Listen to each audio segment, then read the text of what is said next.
Hello guys, like நம்ம ஜங்கு கூட Fisher தான் பார்க்க போகிறோம். பார்ட் 5 போன பார்ட் ஒரு கம்ப்ளீட் பண்ணியிருந்தேன். ஸோ அதுக்கு முன்னாடி நான் உங்ககிட்ட ஆல்ரெடி போன வீடியோவில் சொல்லியிருந்தேன், இந்த வீடியோவில் வந்து ஸ்க்ரீன்ஷாட் வந்து ஷேர் பண்ணுறேன் அப்படின்னு. ஸோ நான் உங்களுக்கு வந்து இது டிஸ்பிளே ஆகுது பார்த்தீங்களா? ஸோ இதுதான் ப்ரூஃப். எனக்கு உண்மையாகவே மணி வந்து ட்ரான்ஸ்ஃபர் ஆகிருக்கு. ஸோ அதுக்கான ப்ரூஃபை நான் காமிச்சிருக்கேன். உங்களுக்கும் இந்த மாதிரி இன்வெஸ்ட் பண்ணி மணி வந்து லேர்ன் பண்ணணும்னா டிஸ்கிரிப்ஷன் லிங்க் கொடுத்துருக்கேன். ஃபஸ்ட் கமெண்ட்லேயும் பின் பண்ணியிருக்கேன். நீங்கள் டச் பண்ணி லாகின் பண்ணிக்கோங்க. அண்ட் திரும்பவும் சொல்கிறேன், இதில் நீங்கள் இன்வெஸ்ட் பண்ணுறதும் பண்ணாததும் உங்களோட டிசிஷன். நான் உங்களுக்கு ஃபோர்ஸ் பண்ணலை, இல்லை நீங்கள் பண்ணுங்கள் காசு வரும் அப்படின்னு நான் உங்களுக்கு நம்பிக்கையெல்லாம் கொடுக்கல. ஜஸ்ட் என்னோடய எக்ஸ்பீரியன்ஸை நான் ஷேர் பண்ணுறேன். உங்களுக்கும் வேணும், சரி இன்வெஸ்ட் பண்ணாலும் பரவாயில்ல அப்படின்னு நீங்கள் நினச்சிங்கன்னா பண்ணுங்கள். இதில் ஒரு நீங்கள் இன்வெஸ்ட் பண்ணி லாஸ் ஆகி இல்லை ஏதோ ஒன்று ஆயிடுச்சுன்னா அதுக்கு சத்தியமாக நான் பொறுப்பு கிடையாது. உன் பேச்சு கேட்டு இப்படிலாம் பண்ணப்போ என் காசுலாம் போயிடுச்சு அப்படிலாம் வந்து என்கிட்ட கேட்கக்கூடாது. ஏன்னா நான் ஃபஸ்ட்டே சொல்லிடுறேன், எனக்கு இன்வெஸ்ட் பண்ண கிடச்சிருச்சு. உங்களுக்கு பண்ணால் கிடைக்குமா இல்லையாங்கிறது தான் அஷ்யூரன்ஸ் என்னால் கொடுக்க முடியவே முடியாது, நம்பிக்கையாக சொல்ல முடியாது. ஸோ எனக்கு கிடச்சிருக்கு, அவ்வளோதான். அதை நான் உங்களுக்கு சொல்கிறேன். உங்களுக்கு வேணும்னா நீங்கள் பண்ணிக்கோங்க, உங்களுக்கு வரலன்னா அதுக்கு நான் பொறுப்பில் எப்பவுமே சொல்லிட்டேன். ஓகேவா? ஸோ நம்ம பார்ட் ஸ்டார்ட் பண்ணலாம். So part 5. ஸோ ஃப்ரெண்ட்ஸ் எல்லாம் ஜங்கு கிட்டே கிண்டல் பண்ணுற மாதிரி சொல்லிகிட்ருக்காங்க. ஜங்குக்கும் அடங்குங்கடா அடங்க, என்ன பாட்டி தானே இருந்தா காடு போ. டே மச்சா ஓரப் பண்ணாதுடா, உன் பொண்டாட்டியை பற்றி கேட்டது ஓரப் பண்ணுறீ, ஏதோ லவ்வெல்லாம் பண்ணிங்களாமே. உங்கள் அப்பா கதை கதையாக சொல்லிகிட்டு இருக்காரு. யார் சொன்ன கதை? நீ சொன்னியா உன் பொண்டாட்டி சொன்னலா? டேய் அதெல்லாம் உண்மையை சொல்லி ஜங்குக்கே, உன்னை பற்றி நல்லா தெரியும். இந்த கதையெல்லாம் நீ சொல்லியிருக்க மாட்டேன், பொண்டாட்டி தானே சொல்லியிருக்கா. ஆனால் நீ இந்த மாதிரிலாம் பண்ணுறவங்க கிடையாதே. அவளுக்காண்டி நீ லோக்கல் பஸ்ஸெல்லாம் ஏறி போவியா? நீயா பைக்கில் வாடான்னு கூட சி இதெல்லாம் வருவான் அப்படின்னு சொல்லுவேன். நீ இதில் போனியா? நம்ப முடியலையே. இங்கே பாருடா, அதெல்லாம் உங்களுக்குலாம் தெரியாமல் இதோ இப்போ தெரிஞ்சோன்னே கிண்டல் பண்ணுறீங்கள்ல, அதுக்கு தான் மச்சான். ஏதோ நடிகர்னு தெரியுது மச்சான், எதுக்கு மச்சான் இப்படி பண்ணுற? டிடி இதெல்லாம் உண்மைதான்டா அட்டங்குங்கடா அப்படின்னு சொல்லிட்டு அங்கேருந்து போகிறான். வயனா என்ன ஜங்கு கூட ஃப்ரெண்ட்ஸ்லாம் ஒரு மாதிரி இருக்காளுங்க, இவங்கெல்லாம் உண்மையாக ஜங்கு கூட ஃப்ரெண்ட்ஸ் தானே அப்படின்னு ஒரு மாதிரி அந்த பிள்ளைங்களை பார்த்துட்டு இருக்கும்போது அதுங்க கேட்குது, எதுக்கு வாயன் எங்களை ஒரு மாதிரி பார்த்துட்ருக்க?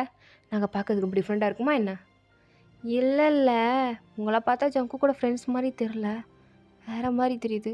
அதான் உத்து பார்த்துட்ருக்கேன், நான் சர்ச் பண்ணது கரெக்டாக இல்லையான்னு. ஓ ஜங்குக்கு அப்போவே சொன்னான், ஒரு ரிப்போர்ட்டர் புத்தியை காமிக்கிறா பாரு. ரிப்போர்ட்டர் எப்போவுமே சந்தேகமாக தான் இருப்பாங்க. அதே மாதிரி சந்தேக கண்ணோட்டத்தோடு நீ பார்க்குற. ஐயோ இல்லை நான் சந்தேக கண்ணோட்டனா அந்த மாதிரி சாரி மீன்ஸ் அப்படி பார்க்கல. தெரியும் எங்களுக்கு எல்லாமே தெரியும். ஆக்சுவலி ரொம்ப லக்கி தெரியுமா, ஜங்குக்கு எங்களை கூட தான் டேட் பண்ணியிருக்கான். எங்களை வச்சு என்னென்னமோ என்ஜாய் பண்ணியிருக்கான்.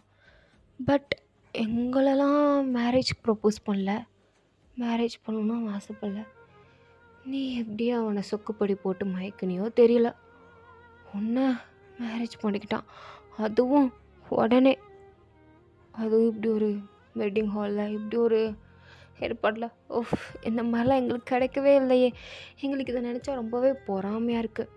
ஆனால் ஒரு விஷயத்த நல்லா தெரிஞ்சுக்கோ, என்னதான் ஜங்கு கொண்டு மேரேஜ் பண்ணிக்கிட்டாலும் உனக்கு முன்னாடி நாங்களாம் அவனை என்னென்னமோ பண்ணியிருக்கோம், அவனும் எங்களை என்னென்னமோ பண்ணியிருக்கான். ஸோ அதை நீ புரிஞ்சுக்கோ அப்படின்னு சொல்லும்போது வாயன் அதுக்கெல்லாம் அசால்ட்டா பண்ணிக்கிட்டோம். அதுக்கு என்னதான் உங்களை அவர் இப்படிலாம் அனுபவித்தாலும் அவர் வந்து உங்களை ஒரு லைஃப் பார்ட்னராகவே பார்க்கல. ஏன்னா இதுங்களை கல்யாணம் பண்ணிட்டு என்னத்த பண்ணுறது அப்படின்னு நினச்சிருக்காரு. அப்போ நீங்கள் யோசிச்சுக்கோங்க, உங்களை ஜஸ்ட் அவர் அந்த மாதிரி மட்டும்தான் அட் லைஃப் பார்ட்னராக லைஃப்லாம் கூட இருக்க போகிறது நான் தானே. ஸோ இதில் கூட நீங்கள் பார்க்கலாமே, என்னதான் நீங்கள் அப்படி இருந்தாலும் அவன் என் புருஷன் தானே, இதுக்கடுத்து உங்கள் வலிக்கெலாம் வரமாட்டான், அதை நான் வந்துட்டேன்ல அப்படின்ற மாதிரி சொல்கிறா. அவளுக்கெல்லாம் அப்படியே வாய் அடிச்சு போய் நின்றுட்டு இருக்கும்போது ஜங்குக்கு இதெல்லாம் கேட்டுட்டு, அப்படி பாவி பரவாயில்ல, நான் ஏதோ சாய்ஸை தப்பாக பண்ணிட்டோமோன்னு நினச்சிட்டு இருந்தேன். ஆனால் சும்மா வெளுத்து வாங்குறேன், வாயாலே வடை சுடுறேன்னு சொல்லுவாங்க, அது இதுதான் போல். நீ வாயால் வடை என்னடி அப்பமே போடுவ போலையே அப்படின்னு அவளை பார்த்துட்டு கிட்டே வந்து, என்ன பேசிகிட்டு இருந்தேன் அப்படின்னு கேட்குறான். வாயனா ஐயோ வந்துட்டான், நான் கேட்டிருப்போனா, நான் வேறு ஒவ்வொரு பில்டப் கொடுத்துட்டேனே, பசங்கப்படுத்திடுவானே. ஒன்றும் இல்லையே, ஜஸ்ட் சும்மா நம்மளை பற்றி பேசிகிட்டு இருந்தேன். நம்மளை பற்றியா? நம்மளை பற்றி என்ன? நம்மளை பற்றி மீன்ஸ் நம்ம மேரேஜ், அதை பற்றி. அதை பற்றியா? அதை பற்றி என்ன? என்ன இவன் மாங்காய் மாதிரி கொஷின் கேட்குறான்? மொட்டை பையனா அவன்? அது அது அப்படின்னு ஒரு மாதிரி முடிச்சிட்டு இருக்கும்போது அவங்கெல்லாம் ஓகே ஓகே, நீங்கள் மேரேஜ் ஆகிட்டீங்க, ஏதோ பேசணும்னு நினைப்பீங்க, ஃபேமிலியாக நீங்கள் பேசுங்க, நாங்கள் எதுக்கு நடுவில் அப்படின்னு அந்த பிள்ளைங்களாம் கிளம்பிடுச்சு. அங்கே போனதுக்கப்புறம் வாயன் அவ்வளோதான். இவ்வளோ நேரம் கொஞ்சம் கூலாக இருந்திருப்பா, அப்படியே ஒரு மாதிரி சோகமாய் முறைச்சி பார்த்துட்டு ஜங்குக்கா எதுக்கு முறைக்கிற? ஒன்றும் இல்லை, கான்ட்ராக்டில் ஒன்று ஆட் பண்ணணும், அதுதான் பார்த்துட்ருக்கேன், என்ன ஆட் பண்ணலான்னு. என்ன சொல்கிற? எனக்கு புரியல. புரியும் எல்லாம் புரியும், புரிய வைக்கிறேன். நீங்கள் இவ்வளோ பெரிய பொம்பளை பொறுக்கி இருப்பீங்கன்னு நான் எதிர்பார்க்கவே இல்லை. பணக்காரங்களாம் பொம்பளை பொறுக்கியாக தான் இருப்பானுங்க, எனக்கு அது தெரியும். ஆனால் இது வரைக்கும் நீங்கள் யாரையுமே டேட் பண்ண மாதிரி நியூஸை வந்து என் காலில் விழுந்ததே இல்லை. அண்ட் உங்களை பற்றின ஒரு சின்ன காசிப் கூட வந்ததில்லை. நான் உங்களை ரொம்பவே ஜென்டில்மேன் நினச்சேன். பட் நீங்கள் எவ்வளோ பெரிய சோக்கு, எவ்வளோ பெரிய பர்வர்ட் அப்படிங்கிறத இந்த இடத்துல நான் புரிஞ்சுக்கிட்டேன். Very well done. நான் எதிர்பார்க்கல நீங்கள் இப்படி இருப்பீங்கன்னு. உள்ளே போய் கல்யாணம் பண்ணிக்கிட்ட பாருங்கள், சின்ன சிறப்பு குவாலிட்டி அடிக்கணும், வேறு வழி இல்லாமல் பண்ணிக்கிட்டேன். ஒரு வேளை எனக்கு எல்லா ஆப்ஷன்ஸும் இருந்துச்சுன்னா உங்களை நான் சாய்ஸில் தான் விட்டுருந்துருப்பேன், நிச்சயமாக சொல்கிறேன் அப்படின்னு அவள் பாட்டுக்கு போயிட்டா. ஜங்குக்கா இப்போ இவன் என்ன சொல்கிறா? இப்போ நான் என்ன பண்ணேன்? எதுவுமே தெரியலையே, பைத்தியம் இவளா இல்லை நானா அப்படின்னு அவன் ஒரு மாதிரி முழிச்சிட்ருக்கான். வாயனுக்கான செம்ம காண்டாகுது. இவனை எனக்கு இருக்கு அப்படின்னு வச்சுட்டு இருக்கும்போது தான் பாட்டியெல்லாம் ஒரு வழியாக ஓவர் ஆயிடுச்சு. 2 பேரையும் வீட்டுக்கு வழி அனுப்புகிறாரு அவங்க அப்பா. எனக்கு இப்போ தான் ஒரு மாதிரி பயமே ஸ்டார்ட் ஆகுது. ஐயோ, கல்யாணம் முடிஞ்சு வீட்டுக்கு போகிறோமே, இவன் போட்டதே குழந்தைக்கு தானே, வீட்டுக்கு போகிறது என்ன பண்ணுவானோ அப்படின்ற பயத்தில் தான் உட்காந்துருக்கா. ஆனால் ஜங்குக்கு எதுவுமே காட்டிக்காம அப்படியே நார்மலாக கேஷுவலாக அவன் பாட்டுக்கு ட்ரைவ் பண்ணி போயிட்டுருக்கான். அதே காட்டுக்குள்ளே தான் வண்டி விட்றான். வாயின்னு பார்த்துட்டு, ஆமாம் எதுக்கு காட்டுக்குள்ளே வண்டி விட்றீங்க? என் வீடு இங்கே தான் இருக்குது. நீங்கள் அப்பார்ட்மெண்ட்டில் தான் இருக்கிறதா உங்கள் அப்பா சொன்னார். அது எங்கள் அப்பாவோட சும்மா சொன்னேன். ஆக்சுவலாக இங்கே தான் என்னோடய guest house, family guest house. அடிக்கடி எங்கள் அம்மா அப்பா, அதாவது எங்கள் அம்மா இருக்கும்போது இங்கே சின்ன பிள்ளைல வருவேன். இப்போது இது என்னோடய வீடாகவே நான் மாற்றிக்கிட்டேன். அது ஏன் காட்டுக்குள்ளே? எனக்கு தனிமையாக இருக்க தான் பிடிக்கும். காட்டுக்குள்ளே இருட்டாச்சுன்னா பாம்பு எதுவும் வராதா? ஏன் உனக்கு பாம்புனா பயமா? இல்லையே. ஆக்சுவலாக நான் சின்ன பிள்ளை இருக்கும்போது பாம்பை பிடிச்சி சூப் வச்சுலாம் சாப்பிடுவேன், தெரியுமா? எனக்குலாம் பயம் இல்லை, எனக்கு பயமே இல்லை. ஓ அப்படியா, சரி விடு, அப்போ நம்ம வீட்டுக்கு அடிக்கடி வரும், நீ பிடிச்சி சாப்பிட்டுக்கோ. என்னது நிஜமாவா அப்படின்னு சீட்டு கடையிலேருந்து அப்படியே கால் எடுத்து சம்பளங்களை போட்டு உட்காந்துக்கிட்டு, நிஜமாவே வருமா? எத்தனை வரும்? பெருசாக வருமா, சின்னதாக வருமா, பச்சை கலரில் வருமா இல்லை கருப்பு கலரில் வருமா? எப்படி வரும்? நீங்கள் பிடிப்பீங்களா இல்லைனா எப்படி அப்படின்னு அவள் பாட்டு கேட்டுட்ருக்க. அவன் அப்படியே அவளை பார்த்துட்டே, யாரோ சொன்னாங்க பாம்புனா பயம் இல்லை, சூப் வச்சு குடிச்சிருவேன்னு. இப்போ கேட்குற கேள்வியை பார்த்தா நடுங்குறாங்களே. நடுங்கலாம் இல்லை, அடிக்கடி வரும்னா ஒரு மாதிரியாக தானே இருக்கும், அதான் கேட்டேன். ஆமாம், நான் தான் உங்கள்கிட்ட பேச மாட்டாள், நான் ஏன் பேசிகிட்டு இருக்கேன் அப்படின்னு அவள் ஜன்னல் பக்கமாக திரும்பி உட்காந்துக்கிறா. ஜங்குக்கு சிரிப்பு தான் வருது இவளை பார்த்தா. யாரா இவ சரியான காமெடி பீஸாக இருக்காளே அப்படின்னு செம்ம காமெடியாக வீட்டில் காரை நிப்பாட்டிட்டு இறங்கி வரான். அவளை பார்த்து, இறங்கு, இறங்கி வா, உனக்கு என்ன டோர் ஓப்பன் பண்ணி விடணுமா? நானே வருவேன், பாம்பு எதுவும் கீழே வராதுல்ல? தெரியல, வந்தாலும் வரும், கேர்ஃபுல்லாக இரு. அப்போ நான் வரல. ஏன் உனக்கு தான் பயம் இல்லையே? இல்லை நான் வந்து காருக்குள்ளே இருக்கேன் நீ நைட்டு ஃபுல்லாக. சரி, அப்போ வெளியிற அடிக்கடி ஓனா எல்லாம் கூட இங்கே சுற்றிட்டு வரும், அது ரொம்ப பசியாக இருக்கும்.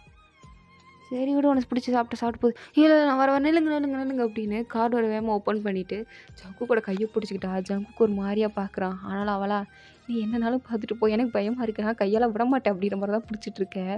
அந்த காட்டையும் சுற்றி பார்க்குறா. பார்த்தா அந்த வீடே ஒரு மாதிரி பேய் மாதிரி தான் இருக்குது. காடு ஃபுல்லாக கருப்பாக இருக்குது, இருட்டாக, ஒன்றுமே தெரியல. ஏங்க ஜங்குக், நடி, இது இவ்வளோ இருட்டாக இருக்கே, இங்கே பேயெல்லாம் எதுவும் வராதில்ல? வரும், அடிக்கடி இங்கே ஏதோ ஆவி சத்தம்லாம் வரும். அதான் நைட் நான் இங்கே வரமாட்டேன், ஆனால் நீங்கள் நைட்டு அடிக்கடி தங்கிக்கலாம் பிரச்சனை இல்லை. என்னது நீங்கள் வரமாட்டீங்களா அப்படின்னு சொல்லிட்டு அவள் அங்கேயே கத்திக்கிட்டு இருக்கா. அதெல்லாம் எப்படி? நான் கல்யாணம் பண்ணி கூட்டு வந்தீங்களா? பொண்டாட்டி கூட நைட்டு இருக்க வேணாமா? இங்கே தான் இருக்கணும். என்னால் தனியாக விட்டு போனாலும் அதெல்லாம் முடியாது. ஆஃபீஸ் போகிறீங்களா? என்னையும் கூட்டு போங்க, நானும் வருவேன் அப்படின்னு கத்திக்கிட்டு இருக்கா. எது கத்துற? ஏதோ பெரிய வீராங்கனை மாதிரி பேசுனேன். இப்போ எதுக்கு பம்பிக்கிட்டு இருக்க? பம்பிட்டு இருக்கேனா? பயமாக இருக்காதா என்ன? அப்போ உனக்கு பயமாக இருக்கா? அப்போல்லாம் நான் ஒன்று சொல்லி நான் வந்து வேறு மாதிரி சொல்ல வந்தேன். நீங்கள் வேறு மாதிரி புரிஞ்சுக்கிட்டீங்க. வாயை மூடு, வாயை மூடு. வாயை திறந்தேன்னு வச்சுக்கோயேன், வாயை கடிச்சு வச்சுருவேன். வாயை மூடு அப்படின்னு சொல்லிட்டு கூட்டு போகிறான். வாயனை அவன் சொன்னதில் அப்படியே கப்பிச்சுப்புன்னு அமைதியாகி அவள் பாட்டுக்கு வீட்டுக்குள்ளே வரா. வீட்டுக்குள்ளே வந்து பார்த்தா ஓகே வீடாவது கொஞ்சம் பளிச்சுன்னு பல தான் இருக்குது அப்படின்னு வீட்டு ஹாலே நின்று பார்த்துட்டு இருக்கும்போது ஜங்குகோல் ஒரு மாதிரியாக பார்க்குறான். அந்த கான்ட்ராக்டில் எடுத்து காமிக்கிறான். பாரு நீ கேட்டில கான்ட்ராக்ட், இப்போ தான் எனக்கு ஞாபகம் வருது அப்படின்னு ஒரு ரூல்ஸ் அதில் எழுதி வைக்கிறா. என்னென்னா இந்த கான்ட்ராக்ட் முடிகிற வரைக்கும் நீங்கள் எந்த ஒரு பொண்ணுக்கிட்டேயும், அதாவது ஃபயனை தவிர வேறு எந்த பொண்ணுக்கிட்டேயுமே ஃபிசிக்கலாக அட்வான்டேஜ் வச்சுக்கூடாது, அண்ட் அவங்க கூட ரிலேஷன்ஷிப்லேயும் இருக்கக்கூடாது. ஒன்லி ஒயன்கிட்ட மட்டும்தான் இருக்கணும் அப்படின்னு போட்டிருக்கு.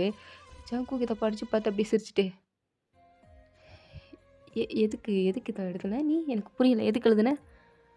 பின்ன என்ன தானே கல்யாணம் பண்ணிக்கிறீங்க, நீங்கள் என்ன சொன்னீங்க?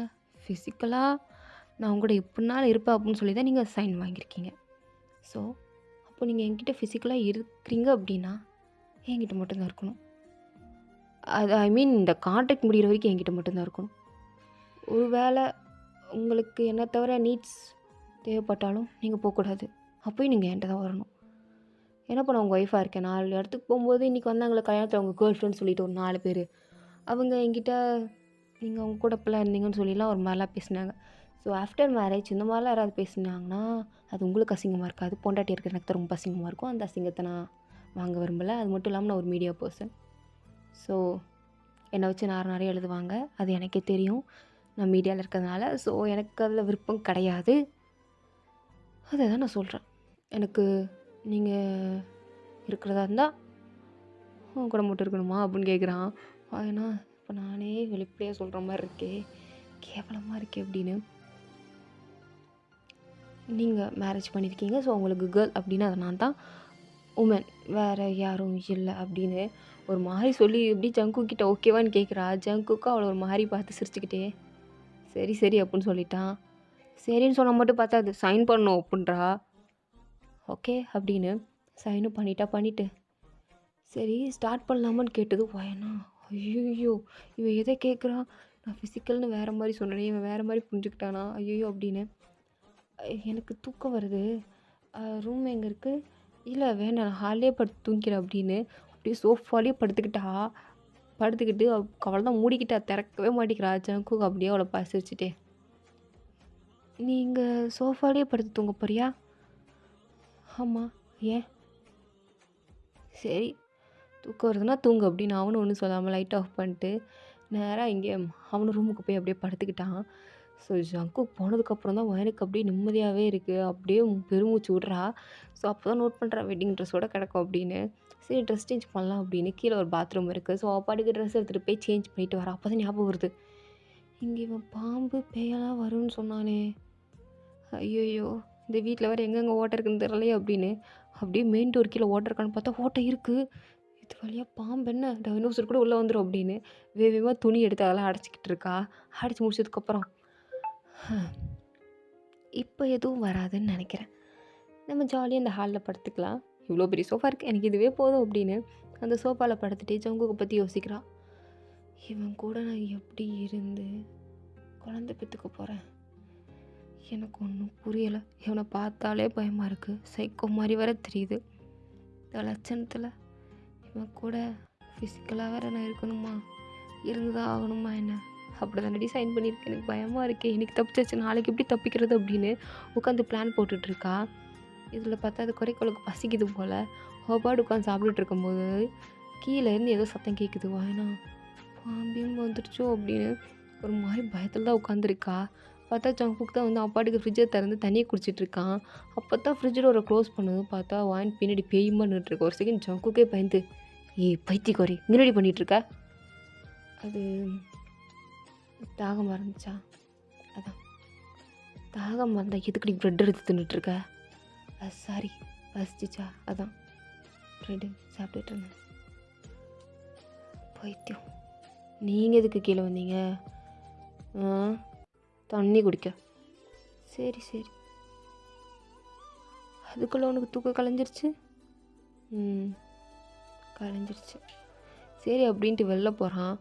ஏன்னா அவன் பின்னாடியே வரான். ஏன்னா அவளுக்கு பேய் ஒரு மாதிரி இருக்குமோன்னு பயமாக இருக்குது. ஏன்னா புது இடம்ல ஒரு மாதிரி பயமாக இருக்குது. ஜங்குக்கா அவளை திரும்பி பார்த்துட்டு, என்ன எதுக்கு என் பின்னாடியே வர? ஒன்றும் இல்லை, நான் ஏதோ சோஃபா கிட்ட வந்தேன், உங்கள் கிட்ட வரல. சரி சரி, பார்த்து படு. அடிக்கடி ஏதாவது கதவை தட்டுற மாதிரி சத்தம் கேட்கும், அது ஜன்னல் டம்மு டம்முன்னு அடிக்கும், காற்றெல்லாம் பலமாக அடிக்கும், பார்த்து தூங்கு. என்னது, அதெல்லாம் அடிக்குமா? இதெல்லாம் பேய் வர அறிகுறி தானே? வருமா என்ன? தெரியல, ஆனால் வந்தாலும் வரும், யாருக்கு தெரியும்? இப்போ வரும்னு சொல்கிறீங்களா? நார்மலாக வந்திருக்கு அப்படின்னு சொல்லிட்டு அவன் பாட்டுக்கு போகிறான். உடனே வேணாம் அப்படியே கையை பிடிச்சிக்கிட்டு, எனக்கு தனியாக தூங்குறதுக்கு பயமாக இருக்குது, ப்ளீஸ் என்ன என்ன என்ன என் கூட வரியோ அப்படின்னு கேட்குறான்.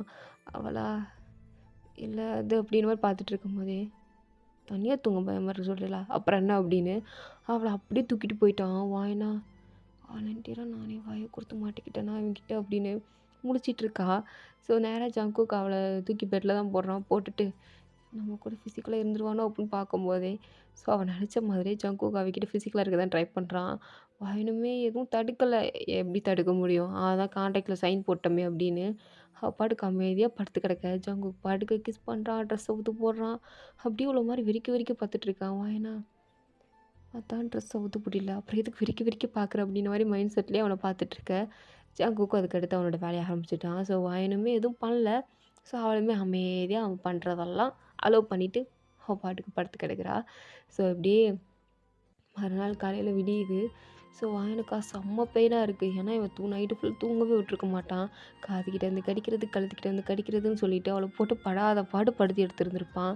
அவளுக்கு ஒரு பக்கம் இது கஷ்டமாக இருந்தாலும் இன்னொரு பக்கம் இவன் கூட இருக்கிறது இந்த மாதிரி ஃபிசிக்கலாக யார் கூட இருந்ததில்லை. ஸோ ஃபஸ்ட் டைம் இந்த மாதிரி பையன் கூட இருக்கிறது அவளுக்கு ஒரு மாதிரி ஒரு நல்ல ஃபீலாக கிடைக்கிது. அப்படியே ஒரு மாதிரி முடிச்சுட்டு தான் படுத்து கிடக்குறா.